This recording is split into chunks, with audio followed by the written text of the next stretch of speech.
Hello, boxing fans around the world. Welcome to another edition of Talking Fight, featuring featuring Christian from the Friday night panel. How you doing, Christian? And we're talking about the Olympics. Yep, I'm very well, thank you. And on this episode, we're going to be talking about the Olympics and boxing at the Olympics. What have you found out today for us, Christian? All right, we're going to do that, are we? Okay. Easy, Anthony. I don't know how much.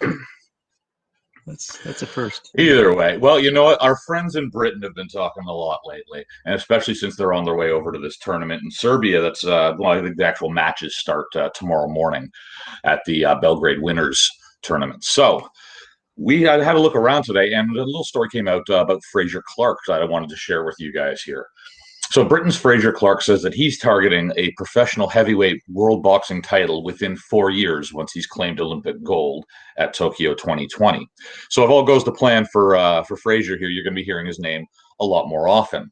The Commonwealth champion is one of the favorites for the games, but he is going to have to wait until June to qualify after last year's event in London was postponed as coronavirus cases rose in the UK. So the tournament has now been moved to Paris, as you guys already know.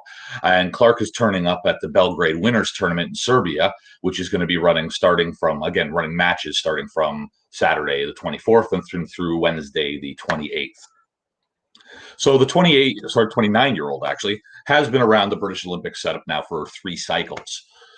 And he's regularly been a sparring partner with three-belt world champion and London 2012 gold medalist Anthony Joshua. So emulating that success at Tokyo is Clark's big dream. But when the games were postponed last year, he does admit that he had his doubts as to whether or not he was going to wait. Now, what he said was, "I thought that this was going to be it, to be honest. You have to follow your heart, and I think that I would have been heartbroken watching the rest of the guys had I not waited, knowing what I've put into it. If I don't give it my all, if I don't do my best, I'll be gutted because I'm a patient person. People talk about my age and stuff. I'm going to be 30 this year, and I feel that I'm coming into the best years of my life now. My best days are definitely ahead of me." So Clark believes that winning Olympic gold is likely to open doors for him quicker once he turns professional. Now, and he doesn't plan on hanging around when he does move on from amateur boxing. So Clark stated, "I think first and foremost, obviously, you get the Olympics out of the way, and that'll take up most of this year. I'd like my professional debut before the year, but who that will be against, when will that be? I don't know that yet. Maybe end of October, maybe November. We'll start moving through the domestic levels, which I think is something that I could do pretty fast. No disrespect to anyone. I just feel that my experience that I've gained as an amateur boxer and my style of boxing, I think it's going to suit the professional game really well. We'll go the traditional route." He's going to work his way through the local boys first, by the sounds of it. Clark says that he is as of yet to speak to a boxing promoter, as he wants to focus fully on Tokyo, but does have an idea on who he's going to try to go with. And, given how well he knows Anthony Joshua, I think we can probably get a bit of an idea who we might be going with ourselves. But boxing this week in Serbia, and he will definitely be one to look out for, and in the heavyweight category. And I think he has a good chance of bringing home gold for that one as well. Good prediction. Well, this one's not a particularly hard prediction to make. I think he's going to do well on this particular one. Bringing you guys a bit of an update from something we talked about a few weeks back now. The Russian Olympic medal winners in Tokyo this year, and as well as at the Beijing Olympics in 2022, coming up in February, will be serenaded by Tchaikovsky's music, the country's Olympic committee said on Thursday. Now, you guys know, because we covered this on the show, their national anthem is banned currently because of doping offenses. So Russian athletes are barred from competing at major international events, including the Olympics, under the country's flag, as well as with the anthem up until 2022. And that's following a ruling by a court of arbitration for sport late last year. Stanislav Poznikov, president of Russia's Olympic Committee, said in a statement that the music used at the medal ceremonies for Russians competing as representatives of the, and that's because they're not competing as delegates of the Russian Olympic Committee. I know it's splitting hairs, but that's how they're getting around this. But those competing as representatives of the ROC will be serenaded by a fragment of Tchaikovsky's Piano Concerto No. 1. Many Russian athletes were sidelined from the past 2 Olympics, and the country's flag was banned at the 2018 Pyeongchang Olympics as a punishment for state-sponsored doping at the 2014 Sochi Games in Russia. So Russia has in the past, though, acknowledged some shortcomings in the implementation of their anti-doping sponsored doping program. So you guys will remember that a little while back they had asked to use this piece of music, but it was kind of up in the air, as they had already had I think it was a folk song, a Russian folk song, turned down by the IOC because they felt it was too close to being an actual Russian anthem. So I had to find something that was a little bit more worldly, definitely Russian. I think they came to a decent understanding there. My personal opinion. You there, Graham? Yeah, I think you're dropping out though. Sorry. Oh, yeah, you just froze on my screen for a moment here. So I'll keep motoring on though. You let me know if I drop off though.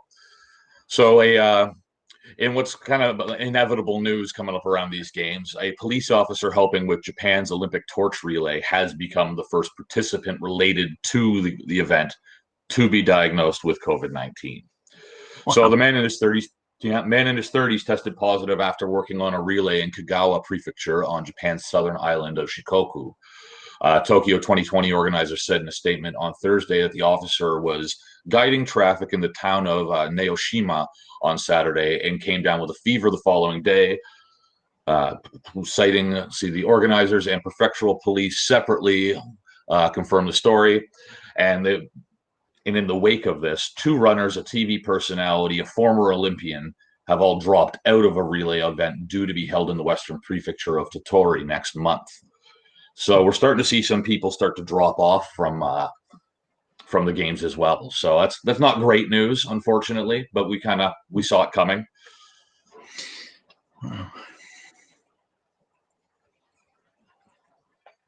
Sorry, just having a quick look at what Carl was writing there on the side, agreeing with winning gold. He thinks that winning gold for Fraser Clark is definitely going to open some doors, as he feels that Anthony Joshua was fast-tracked due to that gold medal. And he's probably right.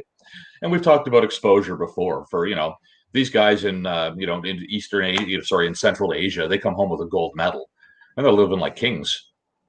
Yeah, look what happened to Lance Lewis, that great Canadian fighter. Now you're just taking a shot at Carl. Because you know you can. Yeah. That's okay. Mike defended our Canadian honor on Last Bell Boxing regarding the Lennox Lewis question the other day. So I don't think we need to rehash that one on him. Yeah, we got But those were the big stories that were coming across my desk this morning. Unfortunately, there's very little out there as far as publication as to what's going on in the run-up to the Serbian tournament in Serbia, the Belgrade Winners Tournament. But the fights actually start tomorrow, so we'll start seeing the fight cards, and we'll have a better idea as to who's actually involved in this. There's over 211 boxers from like 30 countries, but I don't have specifics because for some reason you go to the European Boxing Commission. You go to their events page for it. You click on the official event website. It takes you to a Serbian fashion site. So, unfortunately, not a lot, at least not written in the English language, about the run-up to this tournament. But as that tournament progresses, we'll definitely bring you some results. We'll do our best. All right. I'm sure you'll figure out how to use Google Translate. Well, it's more about finding it in Serbian the first time. Just figure out some keywords, maybe. Our British friends are chiming in on Lennox Lewis. I mean, there's just no end to this debate. Yes, his amateur record was under the Union Jack, as mentioned. But there's two things to say to that. First off, here in Ontario, we've got a Union Jack on our provincial flag. That doesn't mean a whole lot. I mean, if I should show you a loonie or a toonie right now, if I find my wallet, it's the same person on the back of the coin. But at the end of the day, Lennox Lewis had a choice. He had a choice to say, am I going to try to box for Britain? Am I going to box for Canada? He made that choice. That's all I'm saying. Yes, I know. And Carl knows that too. Oh man, but I can't remember which Facebook group is just rant. The debate is insane. Because I had to chime in on the side, even though I was born in England. I chimed in on the side of Canada, and holy moly, they won the titles. Was it the Jamaican flag? Oh man. All good stuff. All good stuff. Well, thanks very much, Christian. Appreciate it. We'll see you tonight on the Friday night panel at 7 p.m. Eastern Standard Time. Hey, Carl, if you're out there, you're more than welcome to join us. I think you know our login info. I guess that's about it then, right? And do we do one on Saturday? No, we don't do one on Saturday. Why? Because we work. On Saturdays, we watch all the fights. So we'll see you on Monday. No, I'll see you tonight. Yes, you will. And I just said that. All right, did. thanks, Tristan. We'll see you tonight.